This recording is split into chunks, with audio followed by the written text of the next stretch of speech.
नमस्कार विद्यार्थी मित्रांनो, आज आपण पाहणार आहोत परिमेय व अपरिमेय संख्येवरील काही महत्त्वाची उदाहरणे।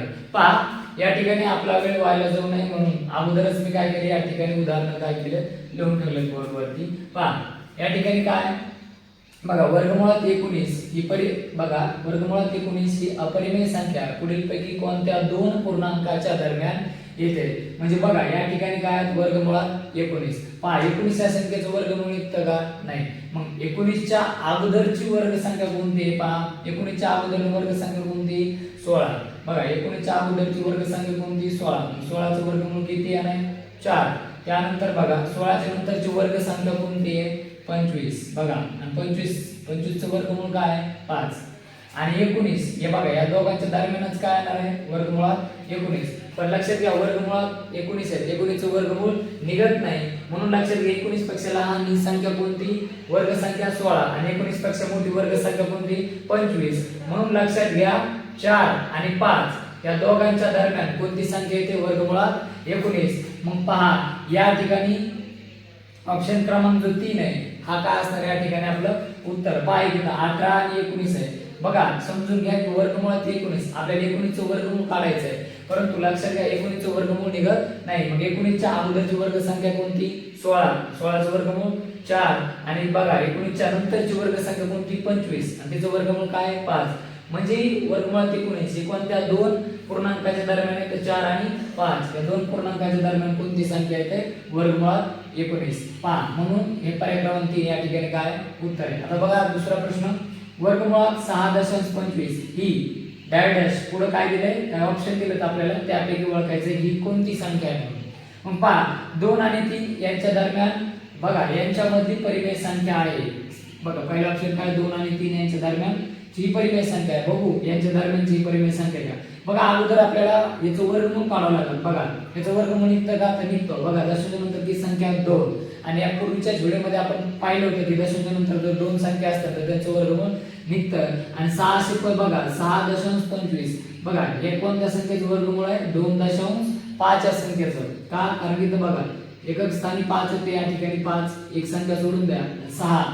6 च्या अगोदरची वर्ग संख्या 4, आणि 4 चं वर्गमूळ किती? 2। मग पहा, ही जी 625 आहे हा 25 चा वर्ग आहे, पण दशांश नंतर किती संख्या आहे?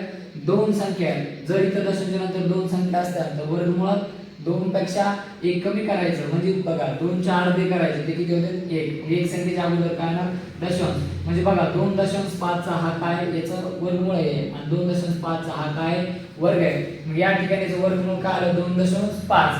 मग बघा, 3 आणि बघा 2 आणि 3 यांच्या दरम्यान परिमेय संख्या आहे। या ठिकाणी हे जो ऑप्शन आहे, या ठिकाणी हे ऑप्शन बरोबर आहे। बघा, 2 आणि 3 यांच्यामध्ये ही परिमेय संख्या आहे, पहिला ऑप्शन बरोबर आहे। आता दुसरा ऑप्शन बघू। बघा, दुसरा ऑप्शन आहे पूर्णांक संख्या आहे, म्हणजे ही जी संख्या आहे बघा, या संख्येचं उत्तर आपल्याला हे मिळाले, म्हणजे 2.5 ही पूर्णांक संख्या आहे का? पूर्णांक संख्या म्हणजे अशी संख्या ज्या संख्येची किंमत कशी असते? पूर्ण असते। पूर्णांक संख्या म्हणजे कोणत्या? 0, 1, 2, 3, -1, -2 या ज्या संख्या आहे, म्हणजे संख्या रेषेवरच्या जेवढ्या संख्या त्या संख्याला आपण कोणत्या संख्या म्हणतो? पूर्णांक। म्हणजे सर्व बघा, सर्व धनपूर्णांक, सर्व ऋणपूर्णांक आणि शून्य या ज्या सर्व संख्या त्यांना म्हणतात पूर्णांक संख्या।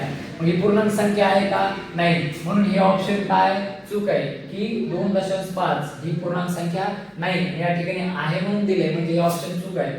आता पहा, अपरिमेय संख्या आहे, ही अपरिमेय संख्या आहे। बघा, या संख्येचं उत्तर आपण गणितीय पद्धतीने काढू शकतो। बघा, याचं उत्तर निघले, म्हणजे या संख्येचं वर्गमूळ निघत आहे, आणि आपण काय शिकलो? ज्या संख्येचं वर्गमूळ निघत नाही अशा संख्येला काय म्हणायचं? अपरिमेय संख्या। परंतु या ठिकाणी या संख्येचं वर्गमूळ निघत आहे, म्हणून ही संख्या कोणती झाली? परिमेय संख्या। म्हणजे ही अपरिमेय संख्या आहे, हा सुद्धा ऑप्शन काय चूक आहे। आता ऑप्शन क्रमांक जो 4 आहे तो आपण पाहू। 7 पेक्षा मोठी परिमेय संख्या आहे। बघा, या संख्येचं वर्गमूळ निघलं 2.5। 2.5 ही 7 पेक्षा मोठी परिमेय संख्या आहे का? नाही, तर ही 7 पेक्षा लहान परिमेय संख्या आहे। ही 7 पेक्षा किती? 2.5 लहान परिमेय संख्या, म्हणजे हे सुद्धा ऑप्शन काय चूक आहे। म्हणजे ऑप्शन क्रमांक जे 1 आहे ते या ठिकाणी बरोबर आहे, कारण 2.5 हे 2 आणि 3 च्या बरोबर कुठे येतात? मधामध्ये येतात, म्हणजे यांच्या दरम्यान येतात, म्हणून ऑप्शन क्रमांक 1 याचं काय असणार आहे? उत्तर असणार आहे। पहा, आता जो प्रश्न क्रमांक 3 आहे तो आपण या ठिकाणी सोडवणार आहोत। पहा, खालीलपैकी कोणते विधान सत्य आहे, म्हणजे यापैकी कोणतं विधान सत्य आहे या ठिकाणी आपल्याला काय करायचं? ओळखायचं। पहा, प्रत्येक पूर्णांक संख्या ही परिमेय संख्या असते, विधान हे बरोबर आहे। पहा, तुम्हाला समजून सांगतो मी।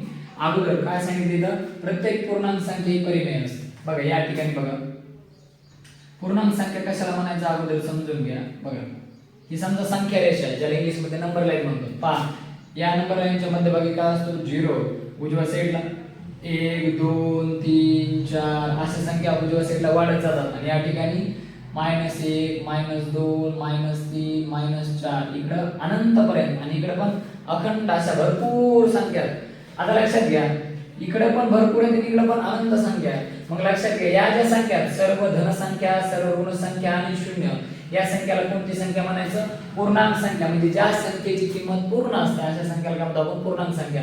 जी बघा ती कशी असू शकते, धन बी असू शकते, ऋण बी असू शकते आणि शून्य या पूर्ण संख्याला काय म्हणायचं, पूर्णांक संख्या. मग बघा सर्व पूर्णांक संख्या या परिमेय संख्या असतात. हे विधान बरोबर आहे कारण याच्या पूर्ण बघा पूर्ण याच्या संख्या ज्या संख्या कोणत्या परिमेय संख्या. बघा या पूर्ण परिमेय संख्या म्हणजे जे पहिलं विधान आहे पहिलं विधान बरोबर आहे. आता दुसरं विधान काय आहे, बघा पहिलं विधान बरोबर आहे ना, तर नंतरचे 3 पाहायची सुद्धा गरज नाही. पण तुम्हाला ते 3 विधान कशामुळे उत्तर असणार नाही हे तुम्हाला समजून सांगणं गरजेचं आहे.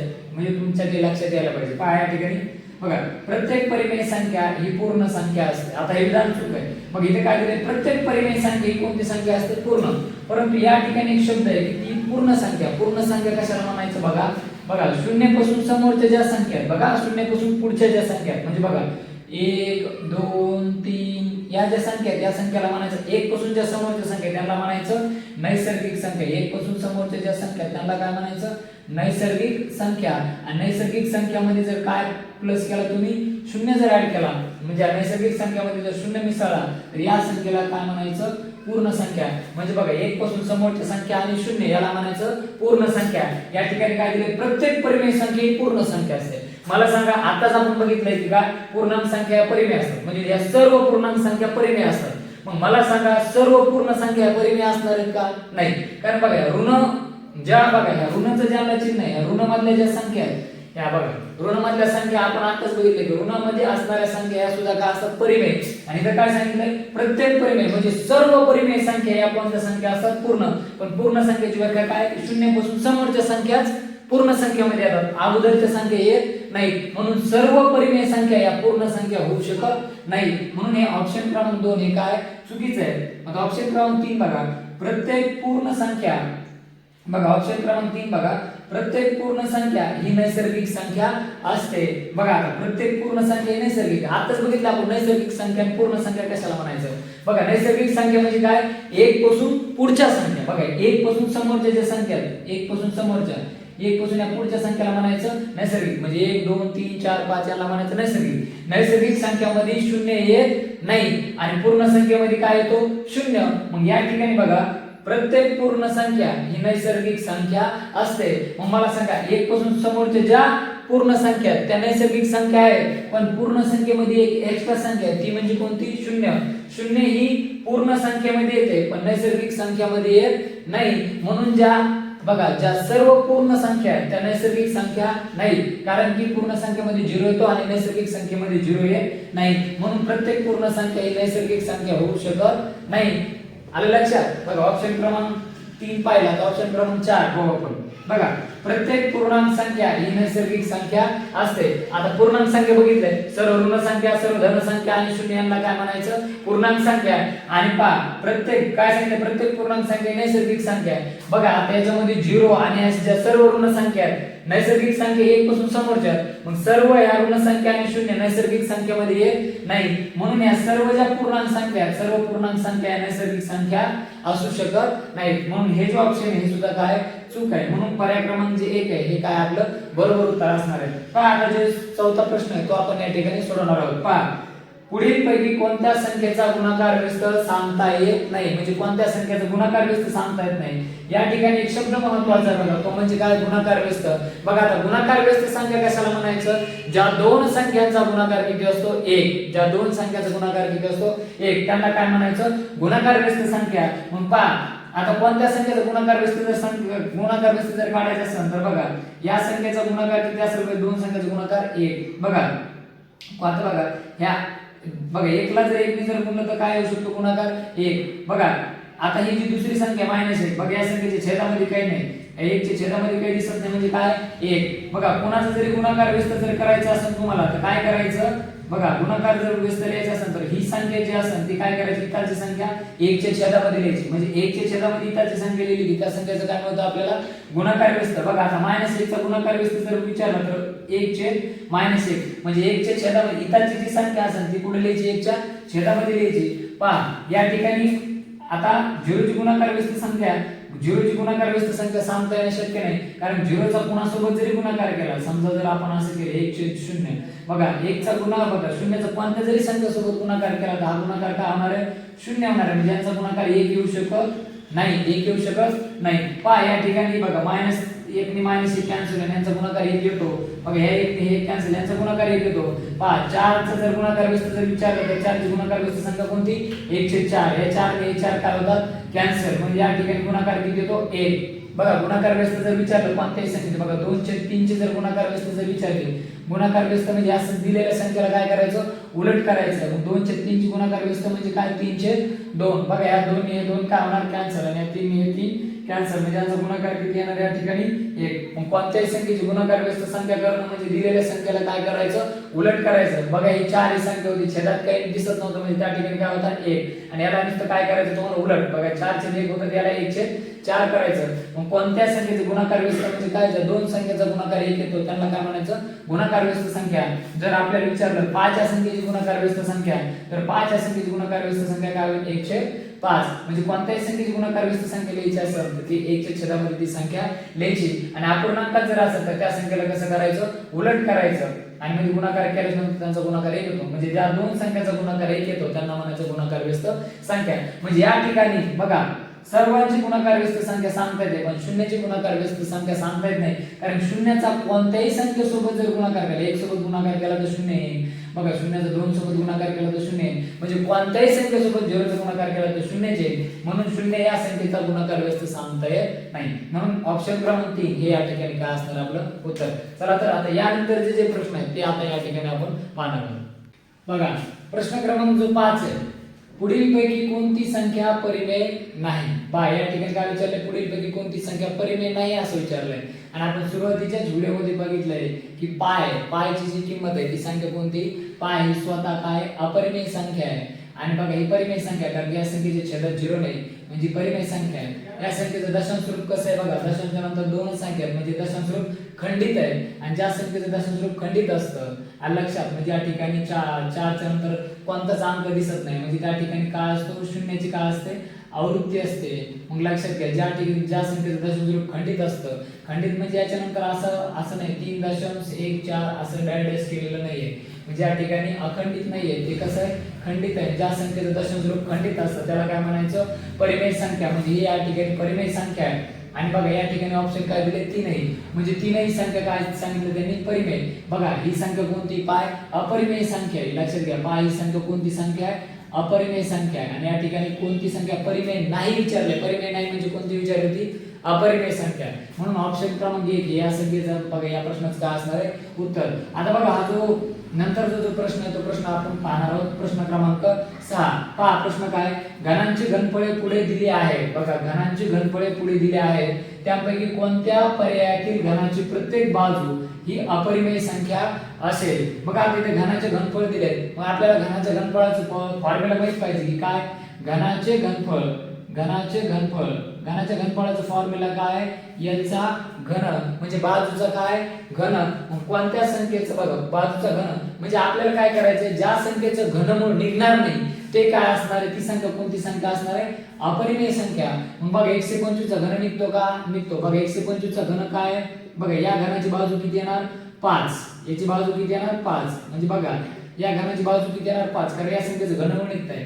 मग 144 या संख्येचं घनमूळ निघत नाही, म्हणजे आपलं ऑप्शन क्रमांक 2 हे काय असणार आहे उत्तर. कारण 144 वर्ग आहे 12 या संख्येचा, परंतु हे कोणत्या संख्येचं घन नाही, कारण की घनाचं घनफळ बरोबर बघा कोणत्या बाजूचा काय घन आहे. आणि या ठिकाणी याचा घनमूळ निघताय. आता 343 कुणाचा घन आहे, या ठिकाणी 343 7 या संख्येचा घन आहे, म्हणून त्या घनाची बाजू किती येणार 7. म्हणजे या संख्येचं उत्तर आपण काढू शकतो. आणि त्यानंतर बघा 729 कोणत्या संख्येचं घन आहे, 9चा घन आहे. म्हणजे याचा सुद्धा घन मिळतो, याचा घन निघतो, याचा घन निघतो, या संख्येत सुद्धा घन निघतो.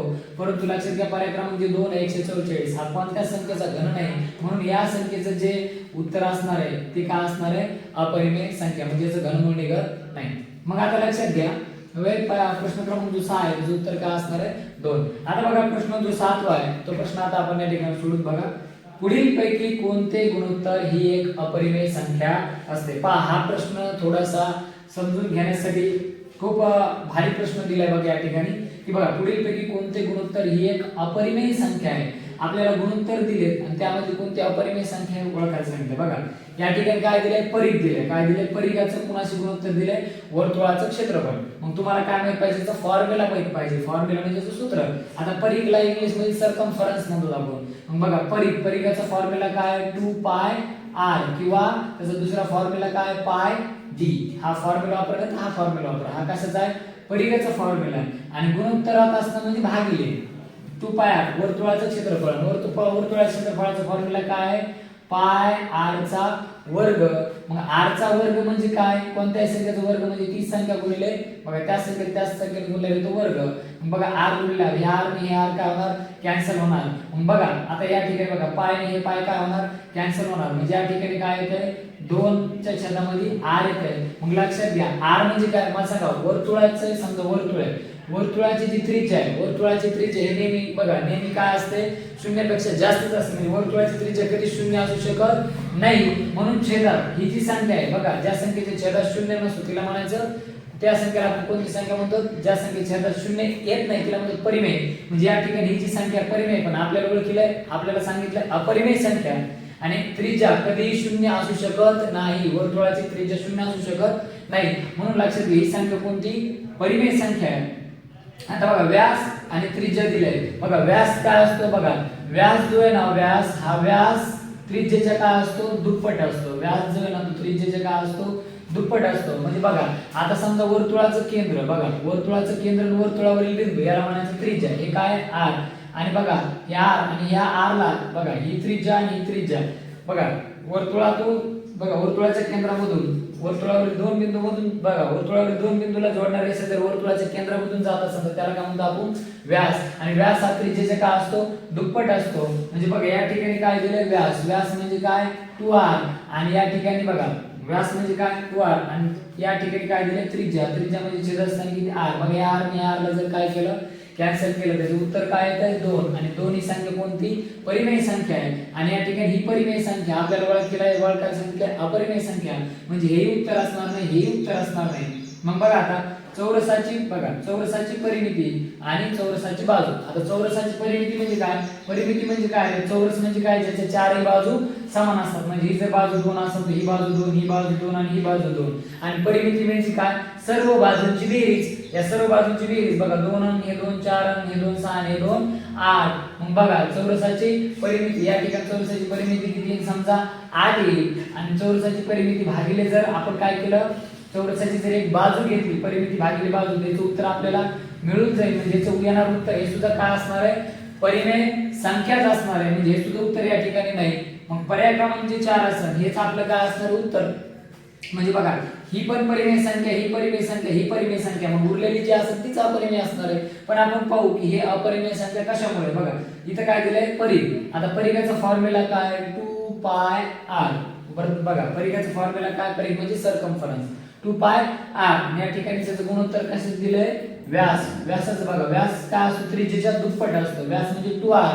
मग बघा या r ने हे r कॅन्सल आणि या 2 ने हे 2 कॅन्सल. म्हणजे या ठिकाणी काय शिल्लक राहतंय, पाय. आणि आपण सुरुवातीलाच बघितलं की पाय ही कोणती संख्या आहे, बघा परिमेय संख्या नाही. परिमेय नाही म्हणजे काय, अपरिमेय. म्हणून या ठिकाणी हे जे ऑप्शन क्रमांक 4 आहे हे 7व्या प्रश्नाचं काय असणार आहे, उत्तर असणार आहे. म्हणजे पर्याय क्रमांक 4 हे उत्तर आहे. परिघ आणि व्यास यांचं बघा यांचं जर गुणोत्तर बघितलं तर ते काय येणार आहे, पाय. म्हणजे अपरिमेय संख्या असणार आहे. म्हणून ऑप्शन क्रमांक 4 हे आपलं काय उत्तर आहे. आता प्रश्न क्रमांक जो 8 आहे तो पहा, 12/15 आणि 2/5 या दोन संख्यांच्या दरम्यान खालीलपैकी डॅश डॅश संख्या येत नाही विचारलंय, मग काय करायचं? असा जर प्रश्न असेल की दोन बघा दोन तुम्हाला अपूर्णांकामध्ये तुम्हाला दोन संख्या दिलेल्या असतात त्यांच्या दरम्यानच्या संख्या विचारतात, अशा वेळेस काय करायचं?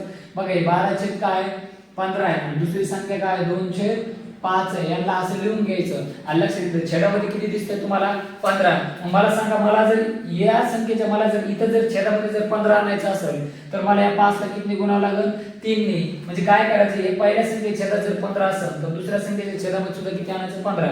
मग याला 15 आणण्यासाठी 3 ने गुणलंय, जर छेदाला 3 ने गुणलं तर अंशाला सुद्धा किती गुणावं लागेल? 3 ने. बघा छेदाला ज्या संख्येने गुणतात त्या संख्येला अंशाने बघा अंशाने सुद्धा त्या संख्येने गुणावं लागणार. यांचा जर गुणाकार केला तर बघा 3 दुनी 6 आणि बघा 5 3 15, म्हणजे ही जी संख्या येणार आहे ती कोणती येणार आहे? 6/15. ही संख्या कोणती असणार आहे? 6/15. मग बघा आता या ठिकाणी 2/3 ला आपण कशामध्ये रूपांतरित केले? 6/15 मध्ये. बघा 3 नी दोन्ही संख्याला गुणलं होतं, म्हणजे या ठिकाणी 6/15. आता ह्या दोन्हीच्या दरम्यानच्या संख्या सांगितल्या. मला सांगा 6/15, याच्यामध्ये 7/15, यामध्ये 8/15, त्यामध्ये 9/15, त्यानंतर 10/15 आणि 11/15 एवढ्या संख्या येऊ शकतात. मग बघा 10/15 बघा 6/15 आणि 12/15 मध्ये 10/15 येते, म्हणजे ही संख्या येते, म्हणजे उत्तर असू शकत नाही. कोणती संख्या येत नाही विचारले आपल्याला, येते म्हणून नाही. बघा 11/15 या दोन्ही मध्ये 11/15 सुद्धा येते, म्हणजे हे सुद्धा उत्तर असणार नाही. या संख्येमध्ये 9/15 ही सुद्धा संख्या येते, म्हणजे हे सुद्धा उत्तर असणार नाही. आणि काय दिले? 6/15. बघा 6/15 ही एका साइडला आहे, एका साइडला आहे, यांच्या मध्ये बघा 12/15 आणि 6/15 च्या मध्ये 6/15 येत नाही, ती कुठे येते? एका साइडला येते, म्हणून आपले जे उत्तर आहे ते काय असणार आहे? 6/15. कारण की 12/15 आणि 6/15 म्हणजे बघा 12/15 2/5 यांच्या दरम्यान नाही येत, ही कुठे येते? साइडला येते, म्हणून आपले जे उत्तर असणार आहे ते काय असणार आहे? पर्याय क्रमांक 4. पहा या ठिकाणी जर तुम्हाला हे जर प्रश्न उत्तर जर तुम्हाला जर गोष्टी जर समजल्या असतील तर यानंतर जे काही उदाहरण आहे ते आता आपण या ठिकाणी पाहणार आहोत. प्रश्न क्रमांक जो 9 आहे तो आपण या ठिकाणी काय करणार आहोत? आता सोडवणार आहोत. पहा या ठिकाणी काय दिलंय? 3a अधिक 1 छेदस्थानी 2 आणि 1 छेदस्थानी a अधिक 1 या संख्या परस्परांच्या काय गुणाकार व्यस्त आहेत, तर कुणाची किंमत काढा? a ची किंमत काढायला सांगितली. पहा या ठिकाणी या दोन संख्या काय दिल्या? गुणाकार व्यस्त आहेत. गुणाकार व्यस्त म्हणजे आपण पाहिले बघा, गुणाकार व्यस्त म्हणजे काय? ज्या दोन संख्येचा गुणाकार काय असतो? 1 असतो. म्हणजे पहा या ठिकाणी 3a अधिक 1 छेदस्थानी 2 गुणिले 1/a अधिक 1 या दोन संख्येचा जो गुणाकार आहे तो किती असणार आहे? 1. कारण गुणाकार व्यस्त संख्या म्हणजे काय? ज्या दोन संख्येचा गुणाकार 1 असतो त्याला म्हणायचं गुणाकार व्यस्त संख्या. मग पहा या ठिकाणी 3a ने बघा 3a अधिक 1 ने कुणाला गुणायचं? 1 ला. गुणाकार अंश अंशाचा आणि छेदाचा असतो. मग या ठिकाणी बघा 3a बघा 3a अधिक 1 ने जर बघा 3a अधिक 1 ने जर या 1 ला जर गुणलं तर याचा गुणाकार काय येईल? 3a अधिक 1. कारण की बघा कोणत्याही संख्येला जर 1 ने जर गुणलं बघा कोणत्याही संख्येला जर बघा कोणत्याही संख्येने जर 1 ला जर गुणलं तर 100 गुणिले 1 काय होणार? 100च. म्हणजे 1 ला कोणत्याही संख्येने गुणलं तर गुणाकार काय होतो? तीच संख्या. मग 3a अधिक 1 ने जर 1 ला गुणलं तर गुणाकार काय? 3a अधिक 1. मग या ठिकाणी यांचा गुणाकार केला तर या दोघांचा गुणाकार 2 ने जर a ला गुणलं बघा या दोन्ही a प्लस 1 ला गुणायचंय. 2 ने जर a ला गुणलं तर गुणाकार काय येईल यांचा? 2 ने a ला गुणल्या 2a आणि बघा 2 ने a ला गुणला तर 2 ने ह्या बघा अधिकच्या चिन्हाला अधिक 2 ने जर ह्या 1 ला गुणला तर बघा बे एक बे. म्हणजे या ठिकाणी या 2 ने a अधिक 1 ला जर गुणलं त्याचा गुणाकार काय होतो? 2a अधिक 1 बरोबर 1. आता बघा काय करायचं? बघा 3a अधिक 1 अंशस्थानची संख्या जसेल तशी. बघा छेदस्थानी 2a अधिक 2 आहे. छेदस्थानी म्हणजे या ठिकाणी भागिले जर बरोबरच्या इकडे भागिले बरोबरच्या उजव्या साईडला गेले तर ते काय होणार? 1 ला गुणिले होणार 2a अधिक 2. मग पहा या ठिकाणी भागिले तर बरोबरच्या उजव्या साईडला गेला गुणिले होणार. मग पहा या ठिकाणी काय आहे? बघा 2a अधिक 2 ने कुणाला गुणायचे? 1 ला. आणि कोणत्याही संख्येने जर 1 ला जर गुणलं तर तीच संख्या मिळते. म्हणजे आता 2a अधिक 1 2 ने जर 1 ला जर गुणलं तर यांचा गुणाकार काय येणार? 2a अधिक 2. मग आता काय करायचंय? पहा या ठिकाणी 3a बघा काय करायचंय? हे चल दिसतंय याला a आणि याला चल आहे. चला बघा ज्या ठिकाणी जे चल आहे चल डाव्या बाजूला आणायचे आणि अंक उजव्या साईडला न्यायचे. 2a इकडे चिन्ह दिसत नाही म्हणजे प्लस आहे. हे जर बरोबर इकडे साईडला जर आणलं तर ते काय होईल? -2a. या ठिकाणी काय 2 ते उजव्या साईडला ठेवा. अंक उजव्या साईडला बघा चल डाव्या साईडला आणलाय अंक उजव्या साईडला घेऊन जा. एक प्लस आहे बरोबर तिकडे आलं तर काय होणार चिन्ह बदलणार प्लस आहे तिकडे होणार गेल्यावर काय होणार मायनस बघा 3a मधून जर 2a जर गेलं 3a मधून 2a गेलं तर या ठिकाणी काय राहील 1a बरोबर या ठिकाणी a राहील आणि बघा 3a मधून 2a गेले 1a राहिलं खाली आणि 2 मधून जर 1 गेला त्या ठिकाणी काय राहणार 1 म्हणजे या ठिकाणी a ची किंमत काय असणार आहे 1 म्हणजे पर्याय क्रमांक 3 जे ते आपलं काय असणार आहे उत्तर बघा आता हा जो प्रश्न क्रमांक 10 आहे तो आपण या ठिकाणी सोडवणार आहोत खालीलपैकी सर्वात लहान परिमेय संख्या कोणती असं विचारलंय मग पहा या ठिकाणी तुम्हाला परिमेय संख्या काढण्यासाठी तुम्हाला संख्या रेषा करणं आवश्यक आहे मध्ये 0 1 2 3 इकडे संख्येची किमती वाढत जातात आणि या ठिकाणी संख्येची किमती काय होत जातात लहान 1 2 3 पहा या ठिकाणी इकडे संख्येची किमती बघा डाव्या बाजूला संख्येची किमती काय होत जातात डाव्या बाजूला किमती लहान होत जातात या बाजूला जर जातात डाव्या बाजूला किमती लहान होत जाणार आणि शून्याच्या उजव्या साईडला जर गेला तर याची किमती त्या कशा होत जाणार मोठ्या मोठ्या होत जाणार मग या ठिकाणी बघा ज्यांना ऋण चिन्ह आहे ऋण त्याच काय असणार सर्वात लहान बघा काय विचारले सर्वात लहान परिमेय विचारले मग बघा उजव्या साईडच्या संख्या कशा असतात उजव्या साईडच्या संख्या या धन परिमेय असणार बघा उजव्या साईडच्या आणि ज्यांना बघा ज्यांना बेरीज बघा इथं चिन्ह दिसत नाही म्हणजे बेरीजच आहे आणि ज्यांना बघा इथं चिन्ह नाही म्हणजे इथं प्लस आहे म्हणजे ज्यांना प्लसचे चिन्ह आहे त्या कशा असणार आहेत मोठ्या संख्या म्हणजे ही मोठी परिमेय संख्या ही पण मोठी परिमेय संख्या आहे आणि या दोनच लहान परिमेय संख्या असू शकतात कारण की ऋणाच्या संख्या ज्या आहेत ऋणाच्या या ठिकाणी संख्या लहान लहान होत जाणार आहे ऋणाच्या ज्या संख्या असणार आहेत त्या सर्वात लहान असणार आहेत कारण धनाच्या संख्या ज्यांना धनाचं चिन्ह आहे त्या काय असतात मोठ्या संख्या या ठिकाणी पहा या ठिकाणी तुम्ही याला भाग देऊन बघा या ठिकाणी काय बघा 9 ने जर 1 ला जर भाग दिला तर बघा 1 ला भाग जात नाही मग वरून घेतलं 0 या ठिकाणी काय आहे दशांश आणि बघा 9 1 9 आणि बघा इथे दशांश आहे दशांश असा नसतो म्हणून त्याच्या अगोदर काय द्यायचं 0 आणि वजा आहे समजा वजा आणि या ठिकाणी जर 10 ला जर भाग दिला तर बघा 9 1 9 आणि या ठिकाणी काय आहे -1 आणि या ठिकाणी काय आलंय -0.1 बघा -1 कुठे आहे -1 इथे आणि 0.1 कुठे येणार या दोघांच्या मध्येच इथेच कुठेतरी काय येणार आहे 0.1 जो 1 आहे तो यांच्या दोघांच्या मध्यात येईल आणि म्हणजे डाव्या बाजूला कोण आहे सगळ्या डाव्या बाजूला -1 हा काय बघा 0.01 च्या सुद्धा बघा 0.1 च्या सुद्धा डाव्या बाजूला काय -1 म्हणून ही सर्वात लहान जी संख्या आहे ती काय सर्वात लहान संख्या बघा ही पर्याय क्रमांक 4 आहे ती काय आहे सर्वात लहान संख्या कशामुळे ती संख्या रेषेच्या सर्वात डाव्या बाजूला येणार आहे म्हणजे तुम्ही काय करायचं या संख्येला भाग देऊन बघा जी डाव्या बाजूला येईल संख्या रेषेवर ती संख्या लहान असणार आणि उजव्या बाजूला जी असणार त्या संख्या मोठ्या असतील म्हणून जो पर्याय क्रमांक 4 आहे ते काय असणार आहे पहा प्रश्न क्रमांक जो आता 11 आहे तो आपण या ठिकाणी सोडवणार आहोत काय दिले x 5 आणि x 7 या परस्परांच्या विरुद्ध संख्या आहे तर कोणाची किंमत काढायची आपल्याला x ची किंमत काढायची हे काय दिले परस्परांच्या विरुद्ध संख्या दिल्या जातात विरुद्ध संख्या कशाला म्हणायचं ज्या दोन संख्येची बेरीज 0 असते त्यांना म्हणायचं विरुद्ध संख्या आता विरुद्ध संख्या म्हणजे सोपं आहे आता जर तुम्हाला विचारलं -5 ची विरुद्ध संख्या कोणती तर ते काय आहे +5 म्हणजे काय करायचं नुसतं त्यांचं चिन्ह बदलायचं -5 ची विरुद्ध संख्या दिली तर +5 जर विचारलं 8 ची विरुद्ध संख्या कोणती मग इथं 8 ला चिन्ह दिसत नाही म्हणजे प्लस आहे फक्त चिन्ह बदला +8 ची विरुद्ध संख्या -8 म्हणजे याला म्हणायचं विरुद्ध संख्या ज्या दोन संख्यांची बेरीज 0 असते मग यांची बेरीज बघा जर यांची बघा वेगवेगळे चिन्ह वजाबाकी होणार मग आता 5 मधून 5 गेले तर 0 आणि बघा इथं 8 मधून 8 गेले तर काय होणार 0 मग बघा बेरीज वस्त संख्या किंवा विरुद्ध संख्येला बेरीज वस्त संख्या म्हणतात विरुद्ध संख्या म्हणजे काय फक्त त्यांचे चिन्ह काय करायचे विरुद्ध घ्यायचे म्हणजे अपोजिट साइन घ्यायचे त्यांना मग अपोजिट साइन दिले त्याची बेरीज किंवा वजाबाकी 0 आहे अशा संख्याला म्हणायचं विरुद्ध संख्या मग बघा आता या ठिकाणी x 5 आणि x 7 या काय विरुद्ध संख्या आहेत मग यांना मांडून घ्या x 5 आणि x 7 या काय विरुद्ध संख्या आहेत विरुद्ध संख्या म्हणजे ज्या दोन संख्येची बेरीज किती येते 0 यांना म्हणायचं बेरीज वस्त संख्या किंवा यांना म्हणायचं विरुद्ध संख्या मग बघा आता x काय नाही म्हणजे इथं प्लसच आहे इथं 1x आणि या ठिकाणी 1x यांची बेरीज होईल 1 आणि 1 काय होणार 2x आणि या ठिकाणी काय +7 आहे तिथे -5 आहे वेगवेगळे चिन्ह आहेत मग यांची वजाबाकी होईल यांची दोघांची वजाबाकी होईल या ठिकाणी 7 ची आणि 5 ची बघा 7 मधून जर आता 5 जर वजा केलं तर या ठिकाणी किती राहणार 2 आणि मोठी संख्या कोणती 7 मोठ्या संख्येला प्लस आहे म्हणून इथे काय राहणार प्लस बरोबर काय 0 मग या ठिकाणी 2x अधिक 2 आहेत बरोबरच्या उजव्या साईडला जर गेले बघा इथं +2 आहेत बरोबरच्या उजव्या साईडला गेले तर -2 होणार आलं लक्षात मग 2x बरोबर या ठिकाणी काय -2 आहेत मग 2 इकडे कसे गुणिले आहेत ते इकडे गेल्यानंतर काय होणार ते 2 भागिले होणार बघा 2x इकडे गुणिले तिकडे उजव्या साईडला गेले तर ते काय होणार इकडे गुणिले असतात तर इकडे ते भागिले होणार बे 1 बे म्हणून x बरोबर x ची किंमत काय येणार -1. मग -1 जे उत्तर आहे -1 या ठिकाणी काय असणार आहे, याचे प्रश्न क्रमांक 11 याचे उत्तर काय असणार आहे -1. आलं लक्षात.